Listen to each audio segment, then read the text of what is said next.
La présidente de l'Union nationale de la presse du Congo section Grand Katanga est satisfaite de la libération du journaliste Joseph Kazadi après plusieurs processus exigeant sa libération à Kinshasa. Une occasion pour elle de remercier toutes les personnes impliquées dans cette libération, en particulier son collègue de Kinshasa, Jean-Marie Kassamba, pour le sacrifice consenti dans ces dossiers. Sentiment de joie, sentiment de fierté. Parce que lorsqu'on a un journaliste qui est arrêté par l'ANER, l'Agence nationale de renseignement, nous sommes tout de suite stressés. Quand je dis nous, donc les membres du comité. Il faut dire que lorsqu'on transfère quelqu'un d'une ville à une autre, vous vous posez la question qu'est-ce qui va arriver. Eux, vous le savez, avec les cachots de chez nous, tout peut arriver. Les cas de maladie, les cas d'empoisonnement, mais Dieu merci pour Jeff Kazadi, lorsqu'il quittait Kinshasa, Lubumbashi disais-je, il est arrivé à Kinshasa, il n'y a pas eu de cas de torture. Mais sentiment également de gratitude envers toutes les consoeurs, tous les confrères qui se sont battus en rédigeant des articles, qui se sont dit « je suis Jeff, libérez Jeff », je leur dis merci. Merci parce qu'en fait, comme j'aime le dire, la presse c'est une famille, la solidarité elle est importante, l'union fait la force.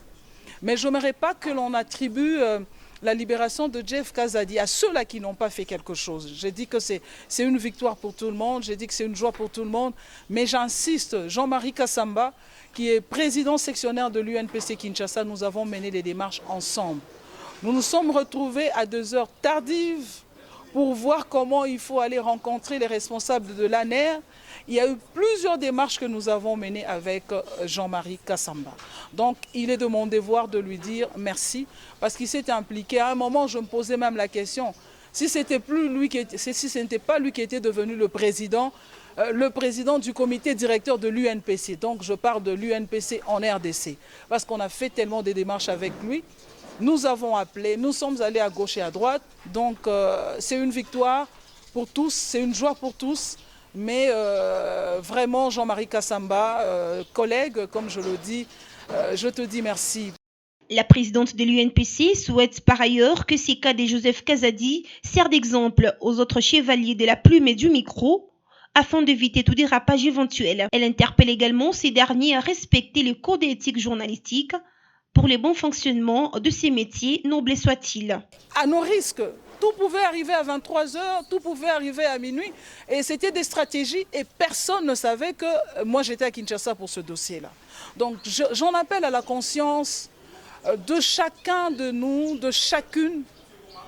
Il faut respecter notre code de déontologie. Nous ne sommes pas en guerre avec les services de renseignement.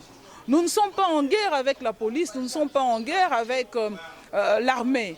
Mais je demande aux professionnels des médias de respecter notre code de déontologie, que nous restions dans ce qui nous concerne, pas dans ce qui concerne les autres.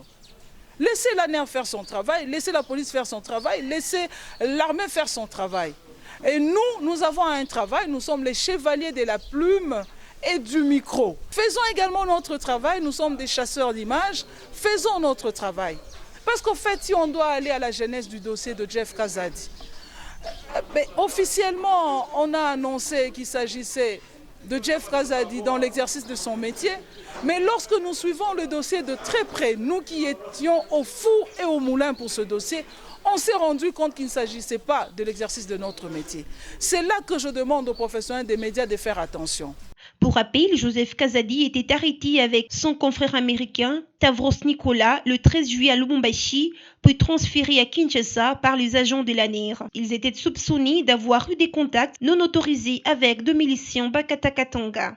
Le journaliste américain avait été, lui, libéré après 6 jours de détention. Pendant la période de sa détention dans les locaux de l'ANER, Jeff Kazadi a affirmé n'avoir pas été torturé malgré les conditions difficiles de détention, un comportement que Marianne Lavemoulin a salué de la part des agents de l'ANER.